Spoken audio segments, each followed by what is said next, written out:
Hi అండి, welcome to my channel. ఈరోజైతే నాకు పూజకు కావాల్సినవి, రేపు వరలక్ష్మి వ్రతం కదండి, పూజకు కావాల్సినవన్నీ ప్రసాదాలకి ఏమేమి అవసరం అవుతాయో అవన్నీ అయితే తెప్పించుకున్నాను. ఇంకా నేను ఫస్ట్ తాంబూలంలోకి అయితే గాజులు అయితే కావాలి కదండి, అవి అయితే ఒక 5 డజన్లు అయితే తెప్పించాను. అన్నీ రెడ్ గ్రీనే తెప్పించుకున్నాను. ఇంకా కొబ్బరికాయ తీసుకొచ్చాను, 2 కొబ్బరికాయలు తెప్పించానండి. 2 కొబ్బరికాయలు, ఇలాచీ అయితే తెప్పించాను. ఇలాచీ అయితే ఇంకా పాయసంలోకి, ఒక్కలైతే తాంబూలంలో ఇవ్వడానికి. ఇంకా ఇది వచ్చేసి చింతపండు అండి, చింతపండు పులిహోరకి.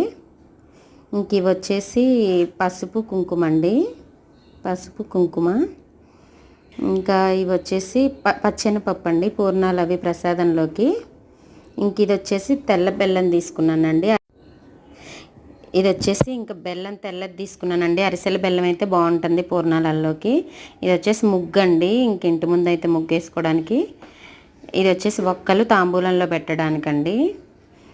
ఇంకా ఇవి ఫ్రూట్స్ వచ్చేసి జామకాయలు, ఇంకా అట్టిపండ్లు,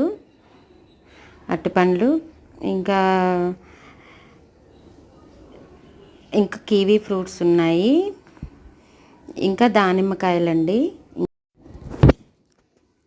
ఇంకా ఫ్రూట్స్ అయితే దానిమ్మకాయలు. ఇంక ఇవైతే ప్రసాదాలకైతే నేను అన్నీ రెడీ దగ్గర పెట్టేసి సర్దేస్తున్నాను. ఇంకా నా పూజకు కావాల్సిన సామాన్లు అయితే ఇవ్వండి అన్నీ.